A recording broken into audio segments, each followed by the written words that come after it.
ওই পাশের বাসার ভাবি হচ্ছে আমাকে নিয়ে অনেক ভুল মন্তব্য করে, যেগুলো হচ্ছে পোস্ট করবে। আবার কিছুক্ষণ পরে বলতেছে বই আমার রুচিতে আসে না, আমি যে ওই পাশে ভাবিটাকে একটু ক্লিয়ার করলে কিন্তু এগুলো হচ্ছে আমাদের মানে হচ্ছে ওনার হাজবেন্ডের 6 মাস ধরে বেতন পায় না, যার কারণে হচ্ছে আমাদের বাসা থেকে অনেক কিছু নিয়ে যায় যখন যা দরকার লাগে। ওনার মেয়ের হচ্ছে সেরেলাক কিনতে পারে না, দুধ ডাইপার কিনতে পারে না, আমার ছেলের ডাইপার নিয়ে যায়।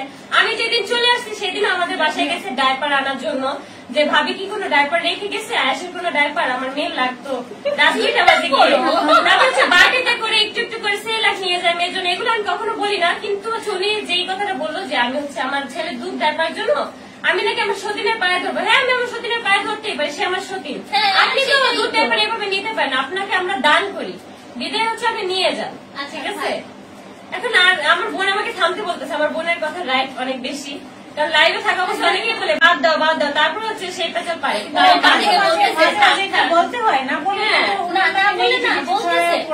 আর ভাই মানে ওনার লাইভ দেখলে আপনার মন চাইবো যাইয়া কয়টা মানে তখন বলবা ঠাকুর মা রুগী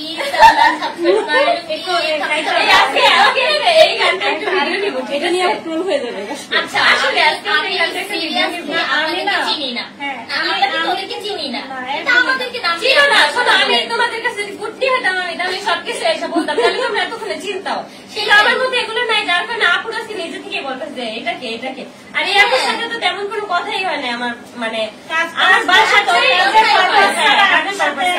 তেমন একটা পার্সোনাল মেজরে কথা হয় না, বাট ওই পাশের ভাবি আর কত ভাবিরা আছে সবাই কিন্তু আমাদেরকে অনেক ডিস্টার্ব করতেছে, যার জন্য আপু শোনো, ওনাকে আমি মুটকি বলি না, এই জন্যই বলি ওই আপুকে কেন মানে ভাবির মতো পাশের ভাবির মতো মনে আরে না, কই পাশের ভাবি আর কই আমাদের ভাবি, অনেক আপুরা হচ্ছে পাশের ভাবিকে নিয়ে কিন্তু আমরা প্রতিনিয়ত কমেন্টস এর শিকার হচ্ছি, ভিন্ন ভিন্ন কমেন্টস মানে সবাই একটাই বলে যে আপুকে কেন লাঠি না, কেন ইয়ে করেন ওই ভাবিকে। আসলে কি আমরা ওরকম মেন্টালিটি না, তো সবাই সবকিছু পারে না, একটা ক্লাস মেনটেন করতে। এখন সবাই হচ্ছে দেখতে দেখতে ওদের উপরে এত মানে রাগ, এত ক্ষোভ,